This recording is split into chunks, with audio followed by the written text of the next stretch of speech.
Hey guys, it's Tara from Pretty Hair is Fun, and this week we're going to be showing you how to get the perfect French style braid. So today we're going to be showing you the do's and don'ts of French braiding. Let's get started. Okay, for a really good French braid, you need to know the type of hair that you are going to be braiding. Is it thin? Is it thick? Is it really slippery? That's how Tara's hair is. Is it really textured? Because these all factor in, and you need to just change a few things to make it work. So Tara's hair is really smooth, so it tends to slip out of braids easily. So that's one thing I have to keep in mind. I have to keep a good tight hold on it. If your hair has a lot of curl or body, then it's gonna stay in the braid easier, but it's also gonna look less smooth. So things to keep in mind. If hair is really thin, like on little tiny kids, a French braid is going to be a little more challenging, and you might want to consider doing splitting it down the middle and doing two small French braids, but it's still workable if you want to do one. Where to start? You can start anywhere. You can start up here or clear back here. It just depends on what you want it to look like. So for hers, she's just got this little braid as an accent, so that's just something she's put in. Don't worry about that. I'm going to start right here at her temples and just scoop her hair back to just above the crown of her head up here. And then I'm just going to smooth it back, and if you need to, you can comb this part back if hair is really bumpy. Again, if you want it really smooth and you want to use wet hair, that works well. Wet hair makes it a little bit more challenging when you are braiding for separation, unless the hair is really thin. So again, just things to keep in mind. So for a good French braid, hand placement is the key. It's everything. So I tend to use my thumbs a lot. I'm going to show you how to do a regular French braid to begin with. So I'm going to split it into 3 sections. And I can use my hands one of 2 ways. Either my thumbs on top, or I put my fingers next to the head, like so. So this way, or my thumbs closest to the head. Eventually, I always end up for a French braid putting my fingers next to her head. So that's how I'll start with these, or with this one. So my fingers are next to her head, and you can tell I'm holding her hair tightly against her head to start. And that's important, to not get any gapping and loose hair. So I'm going to start by crossing over my top piece, like so. Switching hands. Then I'm going to place my thumb on top of that piece I crossed over. And then I'm going to place my other piece. Picking up my first piece and letting go, and then choking up on the hair like so, keeping it tight to her head. And then I'm going to cross over my first piece over the top, and this is where I start adding hair. Then I use my pinkies, and this is where an important part of the French braid happens, is I part my hair, the hair on the head with my pinky, or you can use any finger, but you want to pick up hair clear from the front, and in a straight line you part it all the way to the braid. So many times I see this. They just pick up hair and put it in. So that leaves all of this hair that is in this section loose, that will be dragged into the next piece. So that doesn't make it look very nice and clean. So you want to part it all the way to the braid, and that gives you those nice clean lines. And then after I've done that, then I'll come in, and I just like to finger comb it. You can use a comb if you want. I think that makes it a little bit harder than it needs to be. And if you have bumpy hair, it's okay if it's bumpy. Just depends on what look you're going for. So now that I've crossed that hair over, I've incorporated it in to that top section I have. So I've got 2 sections here. They're separated by this middle section and 1 piece here. So now I come up with my first finger, separate them again, cross this piece over, and once again I'm going to part with my pinky from her face all the way to my braid. Grab it with my other finger and incorporate that in that top piece and just finger comb it in. So now I pick this piece up, the middle one, separate my two sections here and cross it over.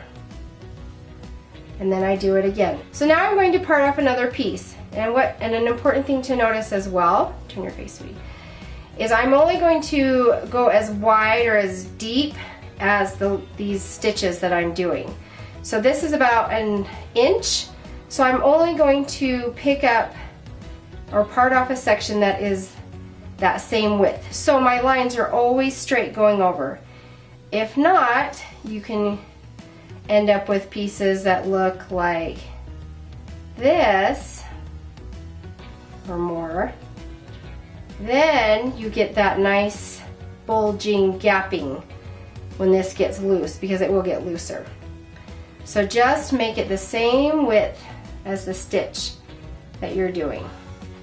So I part that off, grab that with my finger comb it over.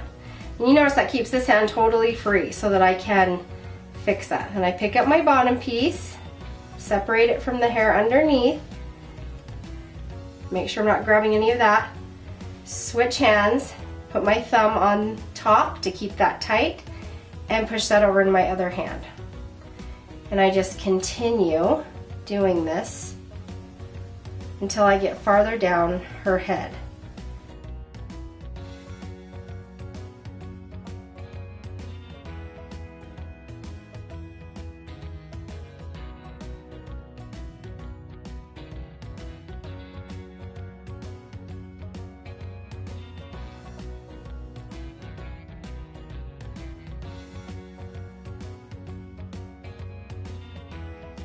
Okay, so now I'm getting down to where we're almost finished and she's got just this much hair left.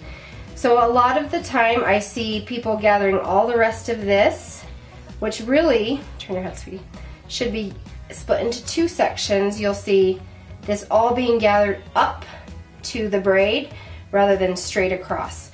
So then that is what makes you have those nice like gappies down here, and it falls out and it looks kind of messy. So just keep doing the same thing you've been doing. Go straight across. Make sure always that that line is clean and you're not picking up hair that's here on her head, but just the hair that's going into the braid. And you want to follow the curve of her head. So I'm going to have her push her head forward, and the head starts going in more, so you want to keep that braid nice and tight to the head as you continue. And don't let this hair gap or get loose. And it will look so much better. So now I'm going to put all the rest of the hair on this side into her braid. And I've still got hair on the left side. That's going to go in on the other side. Don't reach under and grab hair underneath and pull it over as well. Just keep it on the same side. You're noticing how tight I have to keep it because her hair is so slippery. There's a couple things you can do to make hair like this a little easier to manage. You can spray it with hairspray beforehand. You can try texturing spray or even dry shampoo. That helps it give a little bit more grip. Okay, and then this is my last section. Pulling that straight in. And then I'm going to pull this up close, nice and tight to her head. And sometimes you yank on baby hairs, which you can try not to do too much. And then as I finish off the braid, I keep my fingers still close to her head to keep that braid tight, like so. Then I can sweep out any baby hairs I'm catching. And she's got some layers, so you'll see those start to poke out. Again, that's fine and that's normal. Don't stress about things like that. And just make that braid just as nice and tight as you did the other top section.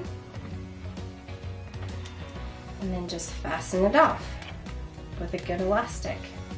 Now if you like your braids pulled loosely, this is where you can come in and pull on the braided parts. Don't pull on the pieces that have been brought in, but just on these pieces themselves, and you can pull those nice and wide. We're gonna leave this one tight for now. So you can see how nice and even those lines are into her braid. It's nice and smooth. And this down here isn't gapping at all.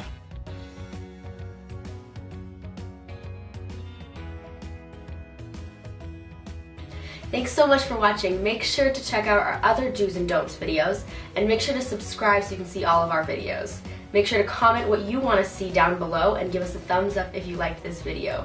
We'll see you next time. Bye.